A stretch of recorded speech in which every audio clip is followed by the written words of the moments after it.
আসসালামু আলাইকুম ব্যারিস্টার হাসান। ওয়ালাইকুম আসসালাম। জি, আমি আজকে জানতে চাচ্ছিলাম যে যারা ইমিগ্রেশন বেলে আছে তারা যদি ইন কান্ট্রি অ্যাপ্লিকেশন করে তারা কি অন্য কোনো ভিসায় সুইচ করতে পারবে?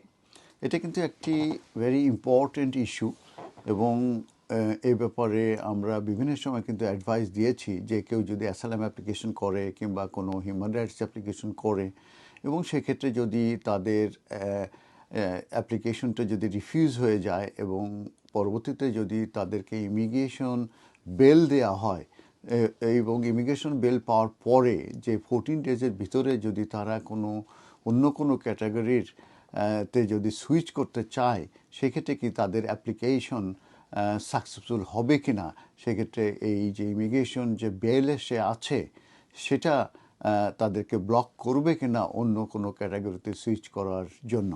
এই বিষয়ে একটি আমরা কেস আমরা দেখতে পেয়েছি, সেটা কোর্ট অফ আপিলে এটা ফাইনালাইজ করা হয়েছে, একটি জাজমেন্ট দেওয়া হয়েছে। কেস লটির নাম হচ্ছে R Kaur and others versus secretary of state for the home department. তো এইখানে যেটা দেখা যায় এই কেসে যে মিসেস কৌর ইউকেতে স্টুডেন্ট ভিসায় আসে এবং পরবর্তীতে এসে একটি হিউম্যান রাইটস অ্যাপ্লিকেশন করে। সেই হিউম্যান রাইটস অ্যাপ্লিকেশনটি সার্টিফাইড করা হয় এবং তাকে অ্যাপিলাইট দেওয়া হয় না এবং তাকে ইমিগ্রেশন বেল গ্রান্ট করা হয়। তারপরে সে 14 ডেজের ভিতরে একটি কজ পায়। সেই কজের বেসিসে সে লিভ টু রিমেনের জন্য সে অ্যাপ্লিকেশন করে, কিন্তু সেই অ্যাপ্লিকেশনটা রিফিউজ হয়ে যায়।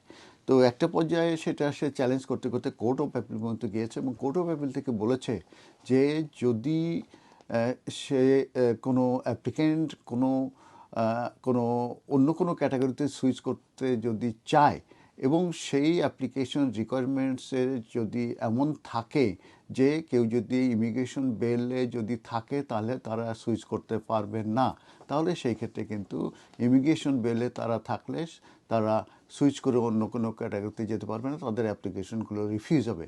যেমন আমরা জানি যে কেউ যদি স্কিল ওয়ার্কার স্কিমে রুটে যদি কেউ সুইচ করতে চায় একটি কস্ট নিয়ে এবং সে যদি ইমিগ্রেশন বেলে থাকে, সেই ক্ষেত্রে কিন্তু রিকোয়ারমেন্টস ফর স্কিল ওয়ার্কার যে লিভ টু রিমেন আছে সেখানে বলা হয়েছে কেউ যদি ইমিগ্রেশন বেলে থাকে, ইমিগ্রেশন বেল যদি কাউকে গ্রান্ট করা হয় তাহলে তারা সুইচ করতে পারবে না। তো এই মিসেস কৌরের যে কেসে সেখানে এইটাই ফাইনালাইজ করা হয়েছে যে যেহেতু তার হিউম্যান রাইটস অ্যাপ্লিকেশনটা সার্টিফাইড হয়েছিল এবং তাকে শি ওয়াজ গ্রান্টেড বেল এবং পরবর্তীতে যেহেতু সে এই কস্ট নিয়ে সে স্কিল ওয়ার্কার এই রুটে সে সুইচ করতে চেয়েছিল, কিন্তু স্কিল ওয়ার্কার রুটে যেহেতু বার করে দেওয়া আছে যে কেউ যদি বেলে থাকে, বেল গ্রান্টেড হয়, তাহলে সে সুইচ করতে পারবে না। অতএব এখানে রাইটলি তার অ্যাপ্লিকেশনটি রিফিউজ হয়েছিল এবং এই ক্ষেত্রে 39-এর যে প্যারাগ্রাফটি আছে, 39-এর যে প্যারাগ্রাফটি আছে যেখানে 14 ডেজের যে বেনিফিট দেওয়া হয় যে কোনো অ্যাপ্লিকেশন যদি রিফিউজ হয় তারপরে 14 ডেজের ভিতরে অ্যাপ্লিকেশন করা যায়, কিন্তু এই ক্ষেত্রে অ্যাপ্লিকেবল হবে না, কারণ যেহেতু সে ইমিগ্রেশন বেল গ্রান্টেড হয়েছিল। এইটাই মূলত এই যে কেস লর কথা বললাম, এটা 20 নভেম্বর 2025-এ কোর্ট অফ অ্যাপিল থেকে হ্যান্ডেড ডাউন করা হয়েছে একটি জাজমেন্ট এবং এখানে এই ইমিগ্রেশন বেল এবং সুইচ ইন কান্ট্রি ব্যাপারে ফাইনাল জাজমেন্ট দিয়ে দেওয়া হয়েছে এবং সেখানে ক্ল্যারিফাই করা হয়েছে যে কেন ইমিগ্রেশন বেল ব্লক করবে ইন কান্ট্রি অ্যাপ্লিকেশনে।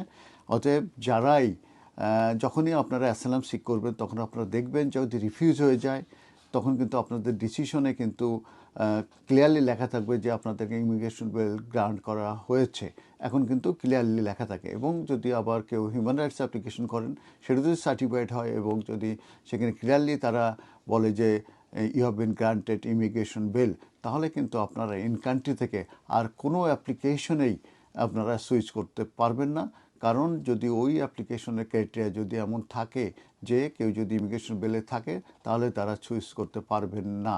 অতএব সবসময় আপনারা এই ব্যাপারে কেয়ারফুল থাকবেন, কারণ আপনি কস্ট নিলেন কিন্তু আপনি স্কিল ওয়ার্কারে যেতে পারবেন না যদি আপনি ইমিগ্রেশন বেলে থাকেন। ধন্যবাদ।